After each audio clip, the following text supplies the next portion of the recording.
मध्य प्रदेश में भी बाबरी मस्जिद की तरह अदालत ने फैसला सुना दिया है। जी हां, मस्जिद कमाल मौला को मंदिर बताकर हिंदुओं के हक में फैसला सुना दिया।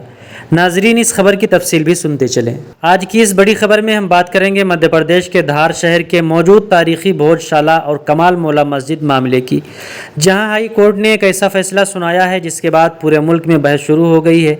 दोस्तों, बाबरी मस्जिद केस के बाद अब एक और तारीखी मस्जिद को लेकर बड़ा फैसला सामने आया है। मध्य प्रदेश हाई कोर्ट ने धार में मौजूद कमाल मौला मस्जिद वाले मकाम को मंदिर करार दे दिया है।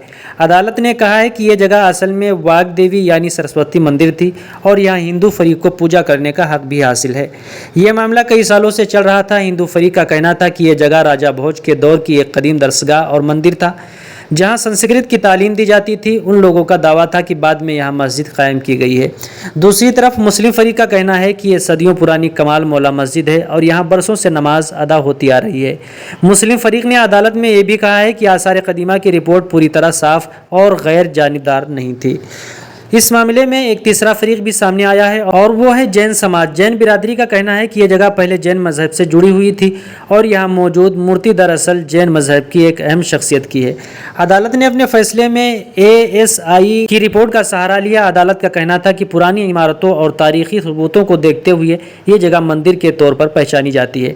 हाई कोर्ट ने यह भी कहा कि मुस्लिम फरीक चाहे तो मस्जिद के लिए दूसरी जगह मांग सकता है। अहम बात यह है कि जब यह फैसला आया तो आज यानी जुमा का दिन था और मस्जिद में नमाज जुमा अदा की जा रही थी।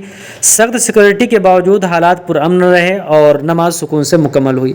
फैसले से पहले ही पूरे इलाके में पुलिस तैनात कर दी गई थी। खबरों के मुताबिक तकरीबन 1000 पुलिस एहलकार मुख्तलिफ इलाकों में मौजूद थे ताकि कोई नाखुशगवार वाकया पेश न आए। सोशल मीडिया पर भी नज़र रखी जा रही है। अदालत ने अपने फैसले में यह भी कहा है कि तारीखी किताबों और दस्तावेजात में भोजशाला को राजा भोज के दौर की एक तालीमी मरकज़ के तौर पर बताया गया है। अब इस फैसले के बाद मुल्क भर में नई बहस शुरू हो गई है। कुछ लोग इस फैसले को तारीखी इंसाफ करार दे रहे हैं, जबकि मुस्लिम फरीक इसे अपने खिलाफ बड़ा झटका मान रहा है। इम्कान है कि इस फैसले को सुप्रीम कोर्ट में चैलेंज किया जाएगा।